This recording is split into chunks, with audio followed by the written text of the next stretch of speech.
आसमान से आने वाली गूंजती हुई आवाज, चमकती रोशनी और गायब होता इंसान। क्या ये यूएफओ था? लोग कहते थे यूएफओ झूठ है, लेकिन उस रात कैमरे ने जो कैद किया उसने सबको खामोश कर दिया। लोग कहते हैं यूएफओ सिर्फ कहानियां हैं, लेकिन उस रात पूरे गांव ने वो रोशनी अपनी आंखों से देखी थी। सन 2019 की सर्द रात थी। उत्तराखंड के एक छोटे से पहाड़ी गांव में लोग अलाव के पास बैठे थे। आसमान साफ था, तारे चमक रहे थे। अचानक गांव के ऊपर आसमान में एक तेज नीली रोशनी चमकी।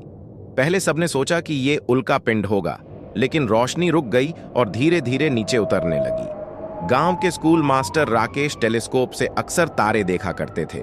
उन्होंने तुरंत देखा और दंग रह गए।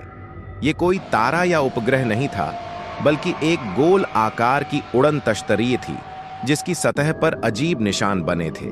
कुछ ही देर में वो यूएफओ पास के जंगल में उतर गया। जमीन इतनी जोर से हिली कि पेड़ से बर्फ झड़ने लगी। राकेश ने हिम्मत करके अपने दो दोस्तों दीपक और करण को साथ लिया और जंगल की तरफ निकल पड़े। जब वे वहां पहुंचे तो देखा कि जमीन पर एक गोल जलता हुआ निशान बना हुआ है।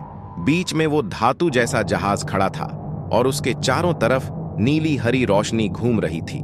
अचानक जहाज का दरवाजा खुला और अंदर से 3 अजीब आकृतियां बाहर आईं। लंबे शरीर, बड़ी बड़ी काली आंखें और पतली उंगलियां जिनसे हल्की रोशनी निकल रही थी। तीनों दोस्तों के दिल की धड़कन तेज हो गई। करण डर कर भाग गया, लेकिन राकेश वहीं खड़े रहे। एलियंस ने जमीन से मिट्टी उठाई, पास के पेड़ों को स्कैन किया और आसमान की तरफ कुछ संकेत भेजे। ऐसा लग रहा था जैसे वो धरती का अध्ययन करने आए हों। अचानक एक एलियन ने राकेश की तरफ देखा और उसकी आंखों में चमक भर दी। राकेश को लगा जैसे उसके दिमाग में किसी ने सीधा संदेश भेजा हो। हम दुश्मन नहीं, हम तुम्हारे भविष्य को समझने आए हैं। इंसान अपने रास्ते पर चलता रहा तो धरती को खो देगा, पर अभी भी समय है। इतना कहकर वे वापस अपने जहाज में चले गए। जहाज से निकली एक तेज सफेद किरण ने पूरे जंगल को दिन जैसा रोशन कर दिया और देखते ही देखते यूएफओ आसमान में गायब हो गया।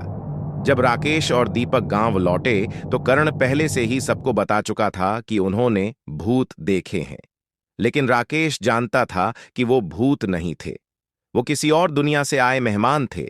आज भी गांव वाले उस जगह को आगंतुकों का मैदान कहते हैं और राकेश अब भी रात को आसमान की ओर टेलीस्कोप लगाए बैठते हैं। शायद वो रहस्यमयी आगंतुक फिर लौट आए।